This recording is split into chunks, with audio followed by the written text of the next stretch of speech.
আল্লাহ রাব্বুল আলামিনের পুরস্কার প্রাপ্ত। এই চার শ্রেণীর লোক কারা? ইল্লাল্লাযীনা আমানু, আল্লাহ রাব্বুল আলামিন বলেন যারা ঈমান আনে, ওয়া আমিলুস সলিহাত, এবং যারা নেক কাজ করে, ওয়া তাওয়াসাউ বিল হক, এবং যারা সর্বদাই সত্যের পথে থাকে। 4 নম্বরে তিনি হচ্ছেন ওয়া তাওয়াসাউ বিস সবর, যিনি বিপদে আপদে ধৈর্য ধারণ করেন। এই 4 শ্রেণীর লোক ব্যতীত এই গোটা পৃথিবীতে যত মানুষ বসবাস করে, আল্লাহ রাব্বুল আলামিন বলেন সমস্ত মানুষ ক্ষতিগ্রস্ত।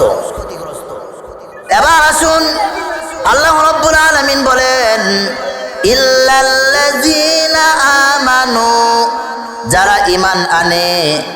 ঈমান কি জিনিস? যে আল্লাহকে বিশ্বাস করা।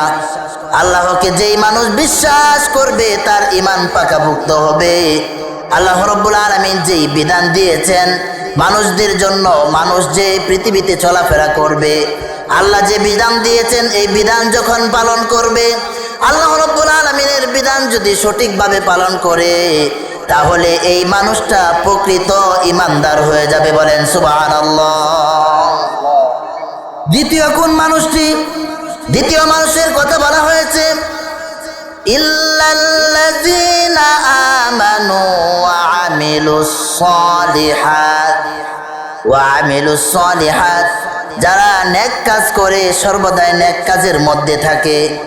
আল্লাহ রাব্বুল আলামিন বলেন এই মানুষটা ক্ষতিগ্রস্ত নয়, কারণ আমি আল্লাহ যে 4 শ্রেণীর লোক ঘোষণা দিয়েছি তার মধ্য থেকে যে ঈমান আনে এবং নেক কাজ করে, তারা হচ্ছে আমার ঈমানদার এবং পাকাপোক্তা বান্দা।